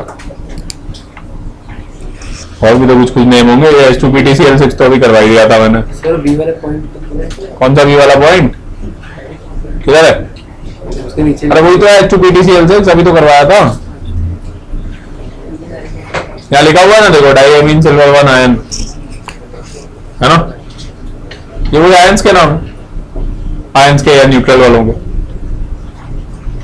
परफेक्ट है, किसी को कोई डाउट नहीं होगा। चलो तो एक काम करो, हाँ आपके सामने ये लिखे हुए हैं, इनका स्ट्रक्चरल फार्मूला लिख दो, नहीं स्ट्रक्चरल फार्मूला नहीं, आप इनके नाम लिख दो थोड़ा सा, ये ज्यादा बेटर रहेगा। एक काम करो, ये जितने भी है ना ए से लेकर के एल तक, इसको जूम करते हैं यार, इसको बंद क्यों नहीं होता है? हाँ चलो थोड़े से ही रहता है अभी, ए से लेकर के जे तक अपनी अपनी कॉपीज में फटाफट नाम लिख दो,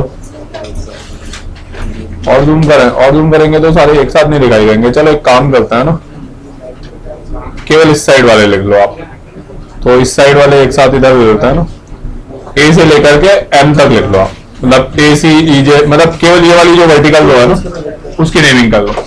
नो नॉइस, फटाफट करो यार, टोटल 7 है, फटाफट नाम लिखना शुरू कीजिए इनका। गलत होंगे कोई दिक्कत वाली बात नहीं है, जो भी गलत होता है लिख तो लो ना एक बार, ताकि आपको याद रहेगा कहाँ कहाँ पे क्या क्या नहीं आता है। बहुत सारी चीजें उसमें भी नहीं बताऊंगी तो कोई बात नहीं, आप तो अपने हिसाब से लिखो जो समझ में आता है, राइट।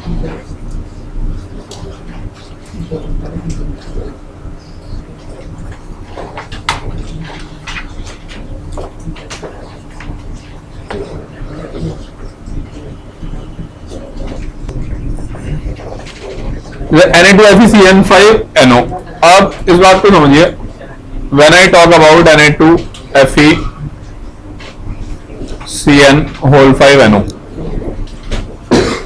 अब ध्यान से देखते रहिएगा, यहां पे ये जो NO है, अब यार साइनाइड तो -1 में हो गई होगा, एक साइनाइड की बात कर रहा हूं, राइट। NO+1 में होता है, टेस्ट होता है ये बेसिकली लेबोरेटरी में, सोडियम नाइट्रोक्लोराइड टेस्ट है ये, राइट। तो NO यहाँ पे +1 में होता है, तो अब ये -5 में हो गया, ये अच्छा Na तो +1 में है, सोडियम +1 में, तो कोऑर्डिनेशन स्फीयर पे चार्ज कितना है -2, ये -2 है, और अंदर अब आप एक काम करो, इसको अगर x मान लोगे तो x -5 और +1 मतलब x -4 इज इक्वल टू -2, तो आयरन पे कितना आया charge +2। Agree with this, right.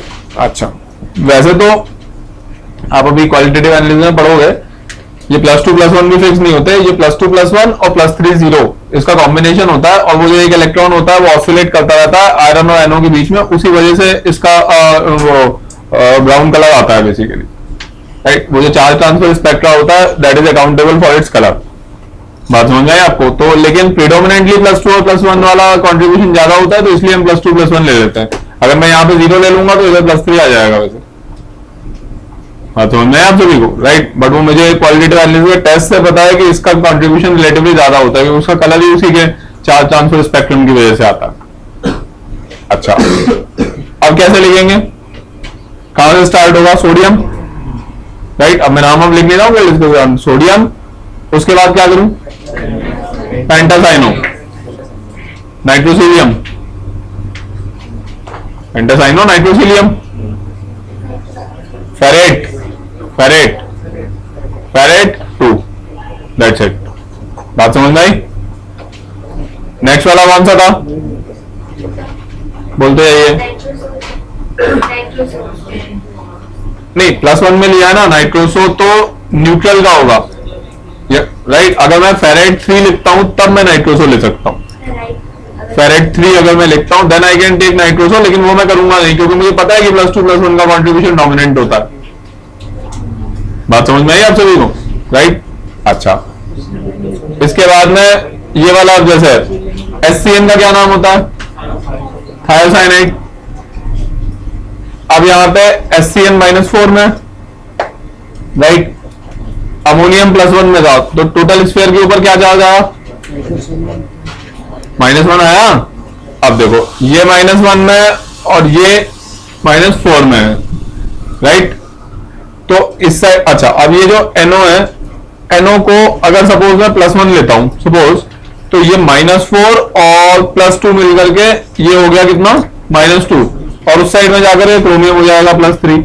अब NO को अगर सपोज मैं 0 ले लेता हूं, सपोज अगर मैं इसको 0 लेता हूं तो ये -4 है और टोटल -1 है, तो क्रोमियम हो जाएगा +5 में, क्रोमियम +5 एग्जिस्ट ही नहीं करता, Cr या तो +3 होता है या +6 होता है, तो इसका मतलब मैं यहाँ पे इसको 0 ले ही नहीं सकता हूँ।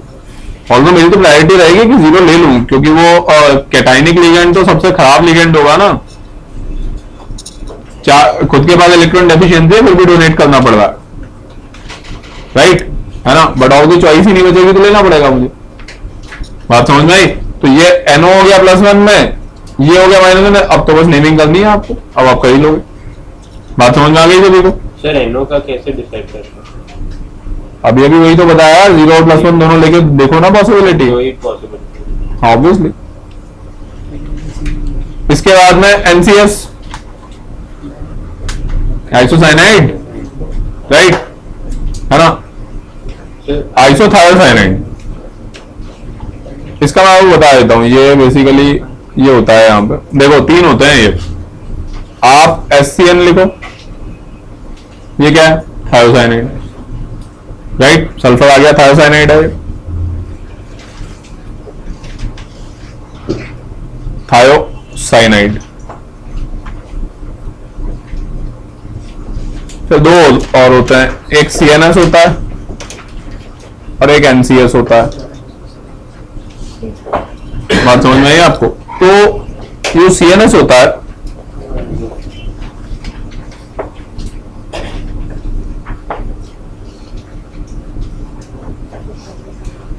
इस CNS के अंदर क्या है बेसिकली?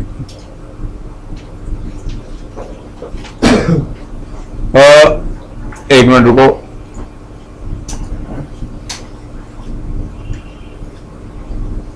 हाँ,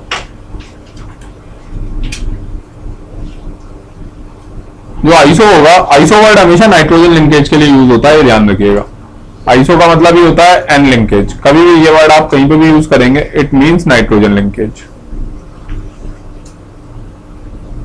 फाइन। अब बेसिकली मैं ये कह रहा हूं, ये और ये सेम है, दिस इज सेम, और ये जो होगा इसका नाम हो जाएगा आइसोथायोसाइनाइड। ये और ये सेम इसलिए है, आपने बेसिकली क्या किया, ये जो SCN लिखा हुआ है ना, उसी को तो CNS लिख दो, क्योंकि इसमें सल्फर लिंकेज था। एक सेकेंड रुको, हाँ ठीक है, नहीं नहीं उसमें कोई प्रॉब्लम नहीं है। इसके अंदर आप वैलेंसी टी कर दो ना, इसके अंदर सल्फर लिंकेज था ना, राइट? इसके अंदर भी सल्फर लिंकेज ही है यार। इसके अंदर एक कार्बन लिंकेज, कौन से 2 लिंकेज होते हैं इसके अंदर? हाँ, एक सल्फर लिंकेज होगा, एक कार्बन और एक, हाँ एक कार्बन और एक नहीं, मैं वो देख रहा हूँ कि जो सेंट्रल एटम के साथ में कोऑर्डिनेट बॉन्ड बनाएगा वो कौन बनाएगा यहाँ पे? एक तो सल्फर बनाएगा और एक नाइट्रोजन बनाएगा, है ना? तो ठीक है ना, तो यहाँ पे भी सल्फर लिंकेज है और यहाँ पे भी सल्फर लिंकेज ही है ना। नाइट्रोजन लिंकेज तो हो ही नहीं सकता, यहाँ पे से नाइट्रोजन तो बीच में आ रहा है, जब वो सेंटर में आ गया तो उसका लिंकेज कैसे हो सकता है? वो तो संभव ही नहीं है ना, राइट? और ये वाला इसके अंदर यहाँ पे नाइट्रोजन लिंकेज हो सकता है जब मैंने NCS लिखा, एग्री? तो इसके अंदर ये नाइट्रोजन लिंकेज है, इसकी वजह से इसको मैं यहाँ पे कह रहा हूँ कि ये आइसो है। बात समझ में आई? इसमें भी नाइट्रोजन लिंकेज है ना? नहीं है ना, क्योंकि मैंने यहाँ पे लिंकेज बना दिया ना, इस साइड में है ना सेंट्रल मेटल एटम, इसमें यहाँ पे सेंट्रल मेटल एटम किस तरीके से होगा उसके ऊपर ही डिपेंड करेगा ना, ठीक है? क्लियर? बात समझ में? सेंट्रल एटम से कौन किस तरीके से अटैच है, डिपेंड तो उसी पे करे। वैसे भी लिगेंड अलग से अकेला भी लिख के देगा, लिंकेज तो बताएगा ही ना वो, राइट? बट मैं बता रहा हूँ उसका लिखने का जो तरीका होगा तो इस तरीके से होगा। तो ये और ये इन दोनों में सेम ही है, थायोसाइनाइड ही है, वो होता है आइसोथायोसाइनाइड। बोलिए। हाँ ऑब्वियसली। अब देख लेते हैं वापस इसके अंदर। NCS है, पता है आपको NCS क्या है? अमोनिया पता है, Cl पता है, दोनों ही हो जाएंगे बेसिकली। अब अच्छा, इसके अंदर ऊपर वाला कर चुका था मैं, ऑक्सीडेशन स्टेट भी। अच्छा, ये N3- है, एजाइड आयन, तो इसका नाम हो जाएगा एजाइडो। एजाइड आयन था ना, N3-1 एजाइड आयन, तो ये एजाइडो हो जाएगा। बात समझ में आई आपको? क्लियर? तो ये एजाइडो हो जाएगा और बाकी चीजें तो क्लियर हैं क्या इसमें? बाकी तो वही कोबाल्ट है, पोटेशियम। सर हम AZO जो लिखते हैं वो ये नहीं है, ये तो N3 के ऊपर -1 चार्ज है। फाइन, ये तो ये है।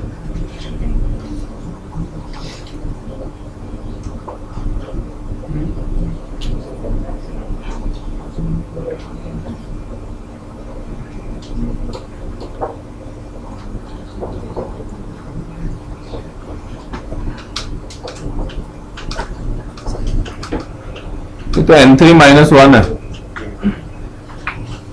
वो तो ये होता है कि एक नाइट्रोजन बीच में ले लो, एक इधर ले लो और एक इधर ले लो। अब N पे नेगेटिव चार्ज सेंटर वाले पे तो लगाने में कोई पॉइंट नहीं है, वैलेंसी कम हो जाएगी, तो बाहर वाले पे लगा दो किसी पे। लेट सपोज आपने इसके ऊपर लगा दिया, तो अब डबल बॉन्ड जब आप बनाओगे तो इधर वाले नाइट्रोजन की वैलेंसी सेटिस्फाइड हो जाएगी।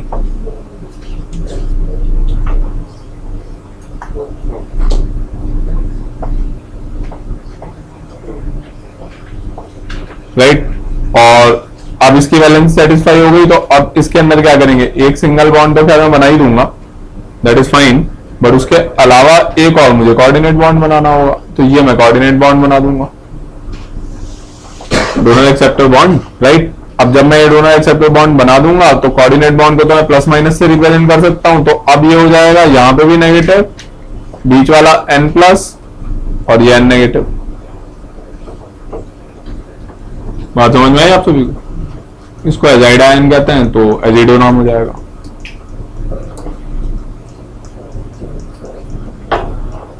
ये तो एसिटाइल एसिडोनेटो -1 चार्ज, तो क्रोमियम 3 प्लस, ये 3 minus, total 0। Fine, acetylacetonato ligand का नाम। इसके बाद ये अमोनिया है, ये Cl5 है, ये हो जाएगा मेरे ख्याल में आप लोगों से। फिर क्या था, ऑक्जेलेटो, अमोनियम, कोबाल्ट, सारे नोन है। जो भी नोन नहीं है मैं केवल उसके बारे में बात कर रहा हूँ, नेम्स के तो आंसर्स आप देखेंगे ना आराम से, आज उसी की तो प्रैक्टिस करनी है, राइट। मैं तो अभी क्वेरीज क्लियर कर रहा हूँ केवल। फाइन, आ जाओ इनको अटेम्प्ट कर लो फटाफट। ये लो DMG, dimethyl glyoximate, dimethyl glyoxime, right. Dimethyl glyoxime में से एक H+ निकाल दिया, तो dimethyl glyoximate ion, right. Unidentate ligand, unidentate negatively charge ligand, नहीं यूनिडेंटेड नहीं, सॉरी, बाइडेंटेड लिगेंड, क्योंकि डाइमिथाइल ग्लाइऑक्सिम है ना, तो ग्लाइऑक्सिम में एक तो नेगेटिवली चार्ज वाला जो ऑक्सीजन बचेगा वो लिगेंड की तरह एक्ट करेगा, और एक जो नाइट्रोजन है NH2 ग्रुप वाला, उसके पास तो लोन पेयर होते ही है ना, तो बाइडेंटेड लिगेंड और दो बाइडेंटेड लिगेंड, मतलब इसका कोऑर्डिनेशन नंबर कितना हो जाएगा, coordination number, number of dative bonds, central atom के आसपास जितने डेटिव बॉन्ड बने हुए हैं, दैट इज कोऑर्डिनेशन नंबर। तो कितना हो जाएगा इसका, 4। एक डीएमजी दो कोऑर्डिनेट बॉन्ड लेके आएगा ना अपने साथ, तो 2 डीएमजी है ना, तो टोटल कितना हुआ, 4 हुआ ना। अरे टेट्राइमीन कॉपर में कॉपर का कितना होगा कोऑर्डिनेशन नंबर, 4 होगा, तो यहाँ पे भी 4 होगा ना, 4 कोऑर्डिनेट बॉन्ड वहां पे, यहाँ पे भी 4 है। ये बाइडेंटेड लिगेंड है ना, एक O नेगेटिव और एक NH2 वाला N, राइट। ये तो उस तरीके का हो गया ना कि NiEN होल ट्वाइस लगा दो यहाँ पे, तो EN होल ट्वाइस लगाओगे तो वो 4 हो गया। बात समझ में आई आप सभी को? क्लियर? हाँ, तो शुरू हो जाओ नेमिंग में। तो बस यही तो काम की डिस्कस करने, बाकी सब तो फिर आप आराम से प्रैक्टिस करोगे आंसर देख करके। एक होता है NO2, तो NO2 को इधर इसकी वैलेंसी दे, इसको या तो हम कहते हैं नाइट्रो, और या फिर हम इसको और बेटर ढंग से लिखते हैं N nitro, getting my point. और एक होता है ONO, राइट, तो ये होता है नाइट्रेटो, और या फिर इसको हम कहते हैं O नाइट्रो। बात समझ है, जिससे लिंकेज है बेसिकली।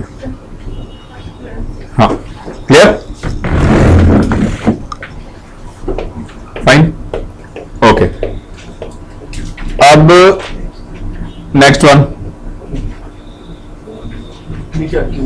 हाँ नीचे वाला, सॉरी, ये तो कंप्लीट हो गया ना, इसको तो बंद कर देते हैं ना, ये क्यों ओपन है। इसके बाद ये पैलेडियम है, एक्वो, ये पता है पूरा, ये ऑक्सो, और ये तो आयरन या फेराइट होगा, ये पोटेशियम है, PbH3 4+ आ रहा है Fe पे 4+ आ रहा है। हाँ, तो अच्छी बात है, ये तो चलता है, नहीं चलता तो नहीं है, ऐसे कैसे चलेगा। हाँ, पर देखना पड़ेगा, तो O2 2- ले सकते हैं। हाँ, उसी तरह का लेना पड़ेगा बेसिकली, नाम चेंज हो जाएगा, कोई बात नहीं, तो कुछ और नाम पसंद आ रहा होगा आपने, है ना।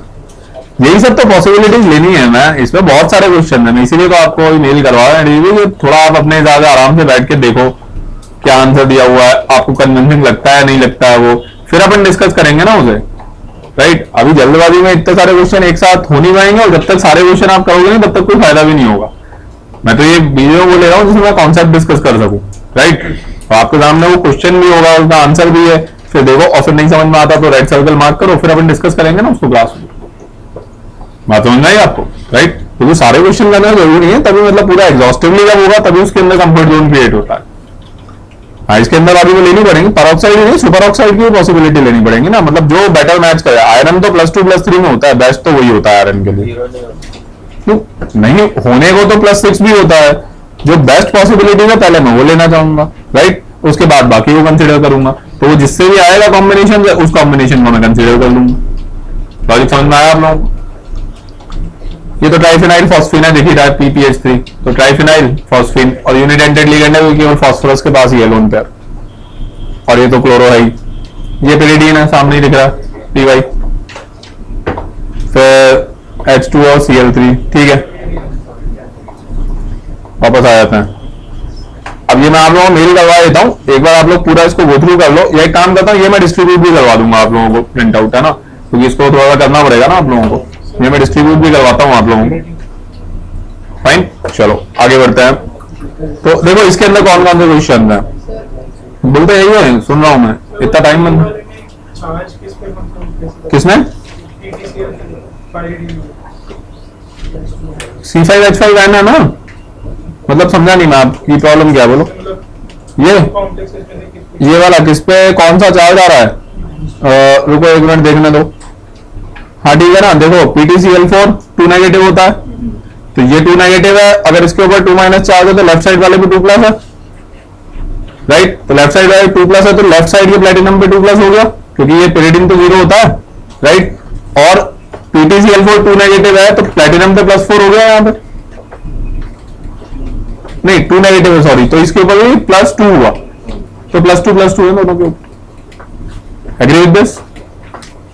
परफेक्ट। PTCl4 2 नेगेटिव होता है, K2PTCl6 होता है, K2PTCl4 सॉरी, दोनों ही होता है, मतलब K2PTCl4 K2PTCl6। और वो भी वैसे ऐसे पता चला मुझे क्योंकि प्लेटिनम की ऑक्सीडेशन स्टेट +2 और +4 ही होती है, राइट। तो अगर आप इसे +2 लोगे तो -2 चार्ज आएगा, अगर +4 ले लोगे तो 0 चार्ज आ जाएगा। अब अगर 0 चार्ज आ जाएगा तो फिर इस ब्रैकेट पर यहां लिखने का कोई पॉइंट नहीं है, क्योंकि दोनों ब्रैकेट में कोई अट्रैक्शन फोर्स ही नहीं है, तो साथ में क्यों लिखूंगा मैं, एग्री। तो इसलिए +2 is more preferable over that. तो इसी से हमेशा PTCl4 का 2 माइनस में ले लेता हूं। बात समझ में आई आप सभी को? Everybody is clear, right. अब नेक्स्ट टाइम आप सारे करके आओगे ना, तो फिर अपन मतलब प्रॉपर्ली डिस्कस कर सकते हैं उन सारी चीजों को, सबके जो भी डाउट्स होंगे तो फिर वो एक साथ ले सकते हैं। क्लियर? हाँ, अब इसके अंदर दोनों तरह के क्वेश्चन है। सेकंड क्वेश्चन है आईपीएससी नेम लिखना है, आपके सामने कंपाउंड बना हुआ है, और वो जो फर्स्ट क्वेश्चन है उसके अंदर नाम दिया हुआ है, स्ट्रक्चर बनाना है, राइट। और दोनों के आंसर्स दिए हुए हैं देखो, फाइन। तो सारी चीजें आपके पास में होंगी, तो अच्छे से अटेम्प्ट करके आओ। ये मैं उसको मेल कर दूंगा और उसको बोलूंगा कि इसका प्रिंट आउट भी है। अच्छा, इसमें एक और कंपाउंड होता है, वो बता देता हूँ, वो नहीं तो समझ में नहीं आएगा तुम्हें। किधर गया यार वो, किधर गया भाई? हाँ वही। हाँ देखो पार्ट क्यू, देखो इसका पार्ट क्यू में देखिए बिस साइक्लोपेंटाडाइइनाइल आयरन 2। द पॉइंट इज साइक्लोपेंटाडाइइनाइल, इसके अंदर डोनर साइड कौन सी होगी, मतलब ये पर्टिकुलर कैटेगरी है, तो इस टाइप के और भी बहुत सारे होंगे, इसलिए डिस्कस कर रहा हूं उसको। देखो साइक्लोपेंटाडाइइनाइल, उसके अंदर डोनर साइट होगी वो पाई इलेक्ट्रॉन क्लाउड होगा। अब अगर आप मुझसे कहोगे कि बेंजीन एक लिगेंड है, हाँ है ना, वो जो पाई इलेक्ट्रॉन क्लाउड है, नेगेटिव इलेक्ट्रॉन डेंसिटी है, वो बेसिकली एक कोऑर्डिनेट बॉन्ड बना रहा है अपना ये जो सेंट्रल एटम है उसके साथ में। बात समझ में आई? तो इसके अंदर डोनर साइट एक एटम नहीं होता इस टाइप के लिगेंड्स में, वो पूरा का पूरा एक जो पाई इलेक्ट्रॉन क्लाउड की डेंसिटी बनी हुई होती है, वो एक लिगेंड की तरह एक्ट करती है। ये बात समझ में आई आप लोगों को? And because of this reason only, आप देखो इसमें लिखा है बिस साइक्लोपेंटाडाइइनाइल 0। अब यहां पे आकर के देखना, पार्ट क्यू था ना ये देखो पार्ट क्यू, ये इसमें लिखा हुआ। आप देखो इसका जो स्ट्रक्चर है वो किस तरीके से है, Fe iron C5H5 whole twice, बिस था ना तो होल ट्वाइस, और उसके आगे लिखा है नीटा 5। वाई नीटा 5? क्योंकि 5 कार्बन उस पर्टिकुलर पाई इलेक्ट्रॉन डेंसिटी से एक साथ जुड़े हुए। अगर बेंजीन होता ना तो मैं लिखता नीटा की पावर 6, राइट। जितने एटम सारे एक साथ जुड़े हुए होते हैं ना, वो हम पावर में रेज कर देते हैं। बात समझ में आई आप सभी को? राइट, ये इस टाइप के लिगेंड्स होते हैं। बोलो एक्शन रिप्ले गुड। मतलब बेसिकली उसकी वो जो यहाँ की बनाया नहीं है कि उसने बनाया होगा ना, ये रहा ना 5 कार्बन है, देखो ये नेगेटिव चार्ज डेंसिटी ये लिगेंड की तरह एक्ट कर रही है, और नेगेटिव चार्ज डेंसिटी कितने कार्बन में डिस्ट्रीब्यूटेड है, 5 में, तो नीटा पावर 5, बेंजीन में नीटा पावर 6 आ जाएगा। क्लियर है सभी को? कोई डाउट? परफेक्ट, यही बंद हो गया। चलो, तो कोऑर्डिनेशन कंपाउंड में तो आज का असाइनमेंट हो। अब हम उसके बारे में बात करते हैं, वो जो मैं शुरू में आपको कहा था, bond angle, bond strength, bond length, इनके बारे में थोड़ा बात कर लेते हैं। राइट, उसकी भी डीवीपी तो दे दी है, क्योंकि मैंने ये तो बहुत टफ डीवीपी है। कोऑर्डिनेशन कंपाउंड की आसान रहेगी, ये रिलेटिवली टिपिकल रहेगी। तो कुछ कुछ बातचीत कर लेते हैं इसके बारे में। एक काम करते हैं, किसी एक चीज के बारे में बात कर लेते हैं, क्योंकि दोनों तीनों चीजें एक साथ हो नहीं पाएंगी, फिर तुमसे एक भी क्वेश्चन नहीं होगा। तो एक सेगमेंट के बारे में बात कर लेते हैं। स्टार्ट में क्या दिया, बॉन्ड एंगल दिया हुआ है ना, चलो बॉन्ड एंगल के बारे में बात कर लेते हैं पहले, है ना। काफी काम के क्वेश्चन हैं बेसिकली, सारे एक साथ होते नहीं है किसी भी एक जगह पे। बोलते जाओ, मैं काम से सुनता हूँ। हाँ, तो तुम्हारे साथ ऐसा भेदभाव क्यों किया गया? ये गलत बात है यार। यार वो समोसा नहीं आया अभी तक, समोसा आके वापस चला गया, गलत बात है यार। समोसा कैसे वापस जा सकता है?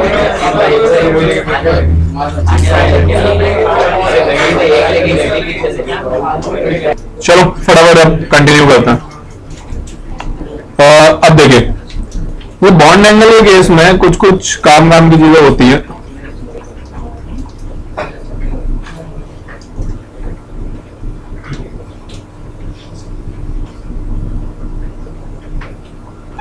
Sir white colour. अच्छा, ओके, वो तो रिस्टार्ट भी हो जाएगा।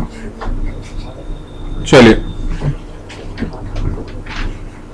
देखिए बॉन्ड एंगल को कौन कौन सी चीजें अफेक्ट करती हैं, पहले अपन वो देखना शुरू करते हैं। तो बॉन्ड एंगल को एक तो अफेक्ट करता है हाइब्रिडाइजेशन, ऑब्वियसली, राइट, है ना। हाइब्रिडाइजेशन के अलावा number of lone pairs, right, उसके अलावा इलेक्ट्रॉन नेगेटिविटी, और इनफैक्ट मैं कहूंगा इलेक्ट्रॉन नेगेटिविटी यहां पे अलग अलग अगर देखा जाए तो दोनों चीजों की सेपरेटली, एक वहां पे हो सकता है सेंट्रल एटम और दूसरा यहां पे हो सकता है surrounding atoms, right. One is central atom and other one is surrounding atoms, fine. और फोर्थ यहां पे हो सकता है, what is that, size, steric and lens, size of surrounding atom, virtual unhybridization, ये मैंने शायद डिस्कस किया नहीं किया। वर्चुअली कुछ मॉलिक्यूल्स होते हैं जो वर्चुअली अनहाइब्रिडाइज्ड हो जाते हैं, चलो तो कर लेंगे।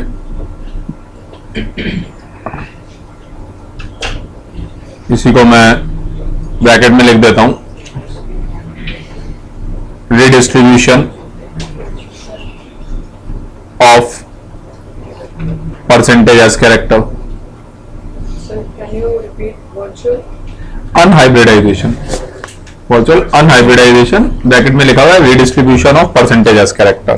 तो देखो, अब मैं पहले थोड़ा सा आप लोगों को रियली बताता हूं, then we will start summarising all these things. और ये सारे इतने टिपिकल है, मुझे नहीं लगता कोई एक भी क्वेश्चन जैसे भी होगा, तो इसीलिए वो काफी ज्यादा इंपॉर्टेंट हो जाते हैं। हाइब्रिडाइजेशन का तो आपको पता ही है, हाइब्रिडाइजेशन के हिसाब से अलग अलग बॉन्ड एंगल होते हैं, राइट। एसपी हाइब्रिडाइज्ड है 180 डिग्री का होगा, then 120, then 109 degree 28 minute and so on. Number of lone pair से क्या इफेक्ट पड़ता है बॉन्ड एंगल, पहले इंडिविजुअली देख लेते हैं, फिर मैं इसको मेन काम ये इसको प्रायोरिटी वाइज कंसोलिडेट करें, किस फैक्टर की कितनी इंटेंसिटी है, कौन पहले अप्लाई होगा कौन बाद में अप्लाई होगा, वो पता होना बहुत जरूरी है। हाँ, तो एनीवेज पहले तो इंडिविजुअली देखते हैं, नंबर ऑफ लोन पेयर से क्या फर्क पड़ेगा बॉन्ड एंगल पे। डिक्रीज होगा, क्यों डिक्रीज होगा, लॉजिक। आप कह रहे हैं नंबर ऑफ लोन पेयर बढ़ने से बॉन्ड एंगल डिक्रीज होगा, लेकिन क्यों डिक्रीज होगा, मतलब लॉजिकली समझाइए वो सब। पार्डन, लोन पेयर रिपल्शन रहेगा, तो मतलब इस टाइप की सिचुएशन होगी। एक एग्जांपल देना, हाइब्रिडाइजेशन का आपको समझ में आ गया। लोन पेयर्स के बारे में बात कर रहे हैं, लोन पेयर में फॉर एग्जांपल उसको ले लेते हैं अपन, सल्फर डाइऑक्साइड को ले लेते हैं। तो let's take sulphur dioxide. Sulphur dioxide किस तरह का, कितने बॉन्ड पेयर और कितने लोन पेयर हैं इसमें, फटाफट बताते जाओ, जो भी आता है कोई प्रॉब्लम नहीं है। एक लोन पेयर और दो bond pair, one lone pair and two bond pairs, okay.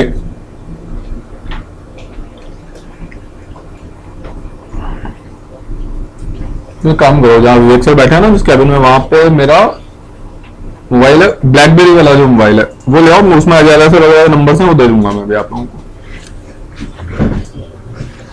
1 loan pair and 2 bond pair, right.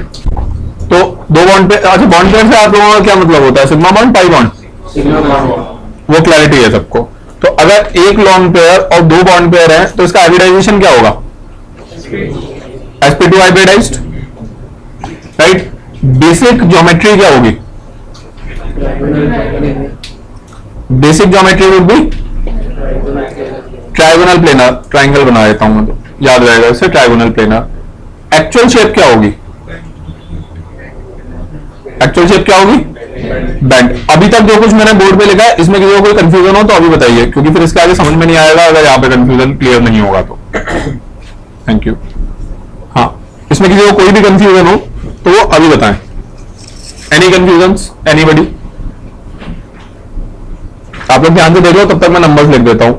मेरा जो नंबर है, मुझे कॉल मत करो क्योंकि मैं कभी भी फोन नहीं उठाता हूं, रहता ही नहीं है मेरे पास, राइट। तो आप SMS करो इस नंबर पे, ये मुझे मिल जाएगा और 24 आवर में डेफिनेटली मिल जाएगा जब भी मैं फ्री होऊंगा।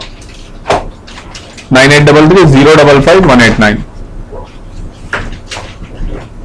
फिर अजय आर्या सर है, अजय आर्या सर किस चीज के लिए है, वेबसाइट पे कुछ अजय आर्या सर और अंशुल खन्ना सर। देखो मैं अलग अलग अभी जाता हूं,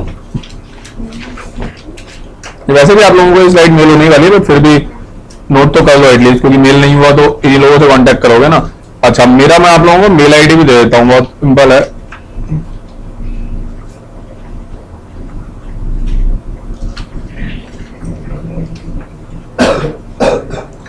SHAILENDR shailendra.parnami PARNAMI@gmail,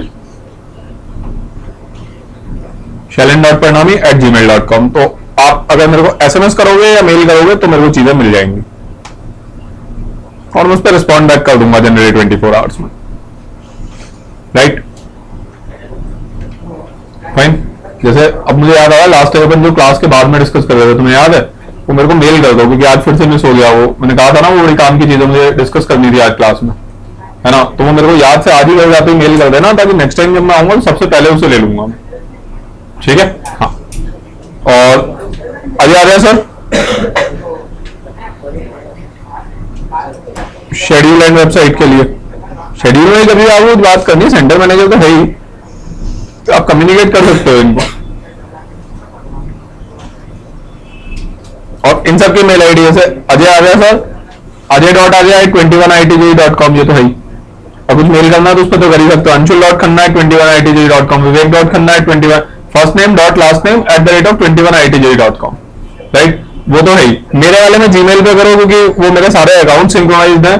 वो कई बार क्या होता है कि उसके ऊपर करते हो तो वो उसके अंदर चला जाता है जो स्पैम मेल्स होते हैं, तो मैं इंडिविजुअल आईडी चेक नहीं करता हूँ, राइट। तो वो सारे मैंने जीमेल पे सिंक्रोनाइज किए हुए हैं, बट प्रॉब्लम ये है कि आपका मेल मेरे उन आईडीज पे इनबॉक्स में आएगा तो मुझे जीमेल पे मिलेगा, राइट। तो आप डायरेक्टली जीमेल पे ही कर दो, बेटर है ना। अच्छा, इन लोगों की ईमेल आईडीज क्लियर हो गए, शेड्यूल आ जाए फिर बनाते हैं। तो कभी भी कोई भी चीज आपको कम्युनिकेट करनी हो, आप मेल भी कर दोगे तो एटलीस्ट उस पर्सन उनको पता होगा ना, तो वो अपने आप सेंटर मैनेजर से कोऑर्डिनेट करवा लेंगे उस चीज को, क्लियर, राइट। कभी भी कोई भी लेक्चर कम लगाना है, ज्यादा लगाना है, कुछ क्लैश हो रहा है, कोई प्रैक्टिकल है, what ever kind of the query, every individual query सीधे मेल कर दिया करो, तो कम से कम पता रहेगा तभी तो उस बारे में बात कर पाएंगे ना। पता ही नहीं रहेगा तो हम लोग कैसे बात करेंगे। अब ज्यादा करके नंबर भी दे देता हूँ आप लोगों को।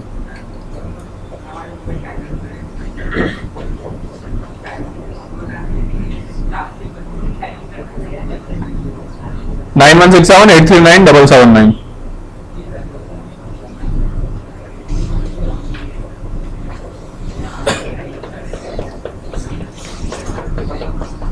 अंशुल खन्ना सर, वेबसाइट, वो केवल वेबसाइट हम देखते हैं, वेबसाइट पे सॉल्यूशन वगैरह होता है वो अपलोड करवा देता हूँ मैं जनरली, राइट। और आपके मेल पे भी आ जाएंगे वो, मतलब ऐसा नहीं है वो मेल पे नहीं है, मेल पे वो सारी चीजें आनी चाहिए, राइट। डीपीपी वगैरह का प्रिंट आउट मिल जाएगा और बाकी ये सब पेंट में जो भी है सब मेल पे आ जाएंगे। इनका नंबर भी दे देता हूँ।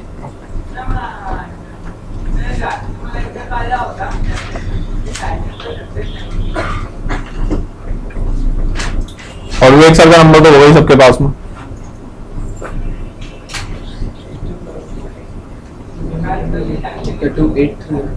हाँ 283 है वो। वेग इज 98190 15793। वेग का एक और नंबर भी है, बाई चांस क्या है कई बार अगर सेल की बैटरी खत्म हो जाती है तो दूसरा वाला भी दे देता हूं आपको।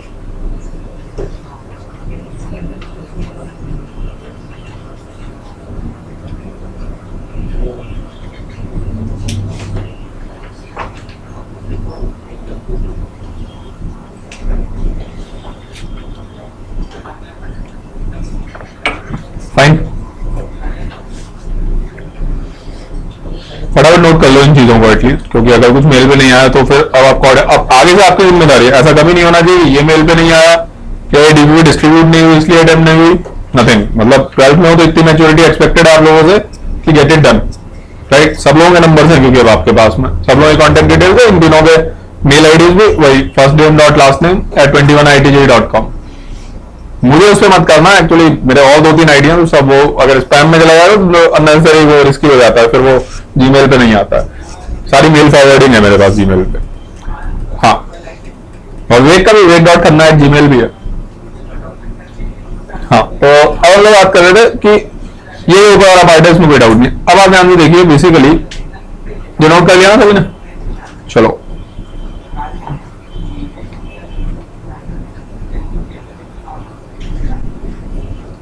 SO2 को बनाएंगे किस तरीके से, थोड़ा सा ही देखिए ध्यान से। सल्फर डाइऑक्साइड को मैं बनाऊंगा बीच में सल्फर एटम, राइट। उसके बाद में थोड़ा सा बॉन्ड्स वगैरह ड्रॉ करना स्टार्ट करते हैं। ये एक डबल बॉन्ड होगा, एक और डबल बॉन्ड ये वाला होगा, राइट। यहां पे ऑक्सीजन होगा, यहां पे एक और ऑक्सीजन होगा और ये एक लोन पेयर होगा।